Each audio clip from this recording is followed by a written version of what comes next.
All right, let's talk about one of the most powerful and honestly elegant algorithms in all of machine learning, the support vector machine, or SVM for short.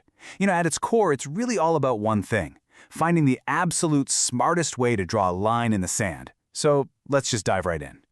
So, here's what we're going to cover. First, we'll get into the main goal of an SVM.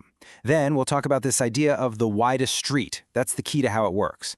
After that, we'll throw it a curveball, a problem where a straight line just fails. And that's where we'll see the magic of something called the kernel trick. Finally, we'll check out where these things are actually used out in the wild. Okay, so first things first.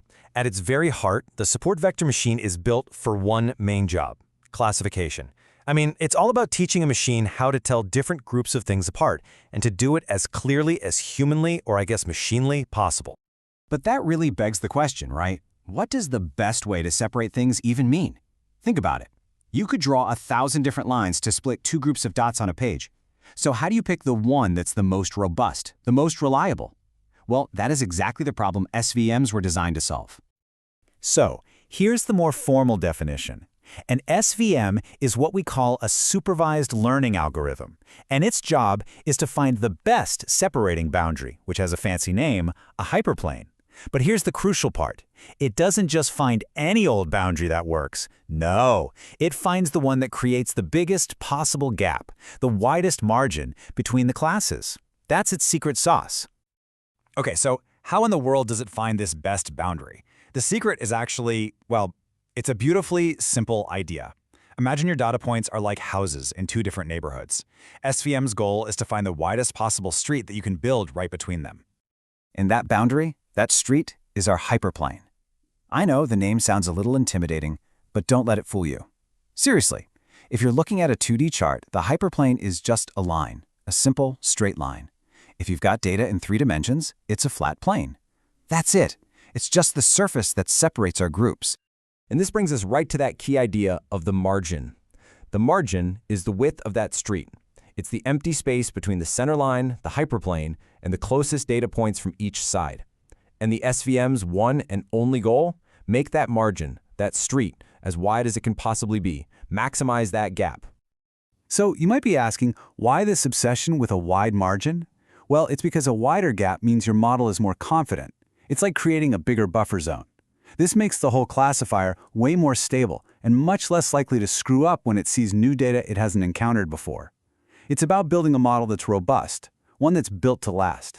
This brings us to maybe the most important concept of all, the one that gives the algorithm its name, the support vectors.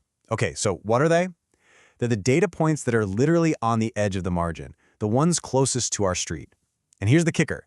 They are the only points that matter. They're the ones that actually define where that boundary gets drawn. A fantastic way to think about them is like they're pillars holding up that boundary. You could literally remove any of the other data points, the ones further away, and absolutely nothing would change. The line stays put. But the second you move one of those support vectors, the entire boundary shifts. This is what makes SVM so incredibly memory efficient. It only has to remember these few critical points. Now, this all sounds fantastic when your data is nice and clean, right? When it's easy to separate. But what happens when life gets messy? What happens when a simple straight line just won't cut it? Just imagine your data is arranged in, say, 2 circles, one inside the other. You've got one class of data in the middle and the other class completely surrounding it. Try drawing a single straight line to separate those two. You can't. No matter where you put it, you're going to mess up. This is what we call a non-linearly separable problem. So, now what? Are we just stuck? Does the whole algorithm just throw up its hands and give up? Not a chance, because this is where the SVM pulls out its most ingenious, most mind-bending trick. We solved this impossible problem with something that honestly feels like straight-up magic. It's called the kernel trick, and it is a beautiful, beautiful piece of mathematical elegance. The core idea is actually pretty intuitive when you think about it. It's like, if you can't solve the puzzle on this flat 2D table, why not just lift it into a third dimension? The kernel trick takes your messy data and projects it into a higher dimensional space where, all of a sudden, separating it becomes dead simple. So here's how it plays out. You start with that tangled up 2D mess. Then, a kernel function, think of it as a mapping rule, launches that data up into 3D space. Now, looking down from above, you can easily slice right between the two groups with a simple flat plane. And here's the cool part. When you project that simple plane back down into your original 2D world, it becomes a complex circular boundary that perfectly solves the problem. It is absolutely brilliant. All right, that's enough theory for a minute. It's cool, but where does this powerful algorithm actually get used? Let's take a look at SVMs out in the wild. And the answer is pretty much everywhere. SVMs are absolute workhorses. They're fantastic for things like text classification, figuring out if an email is spam or not. They're huge in bioinformatics for classifying genes, in finance for spotting fraud, and even for things like recognizing handwritten numbers. And hey, before deep learning totally took over, SVMs were a top choice for image recognition too. Of course, real-world data is never perfect, right? It's messy. So to handle that, SVMs have this super important tuning knob called the C parameter. Think of it like a strictness dial. If you set C to be low, the model is more relaxed. It wants a wide margin, and it's okay with getting a few examples wrong. This can sometimes underfit. But if you crank C way up, the model becomes a perfectionist. It will try to classify every single point correctly, even if it means creating a really narrow, contorted margin that might not generalize well to new data. In other words, it overfits. It's a total balancing act. So when you step back and look at the whole picture, the advantages are pretty clear. SVMs can be incredibly accurate, especially on complex problems. That kernel trick is a game changer for nonlinear data. They work really well even in high-dimensional spaces.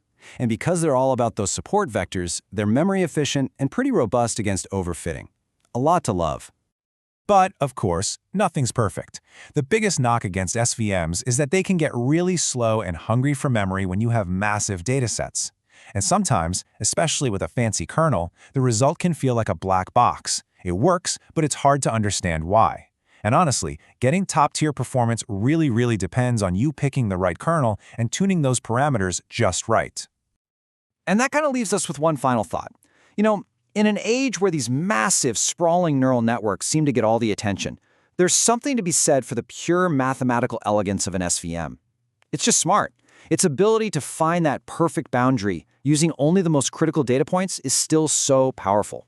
So it makes you wonder, right? In this modern landscape, where does an elegant, classic approach like this still shine the brightest?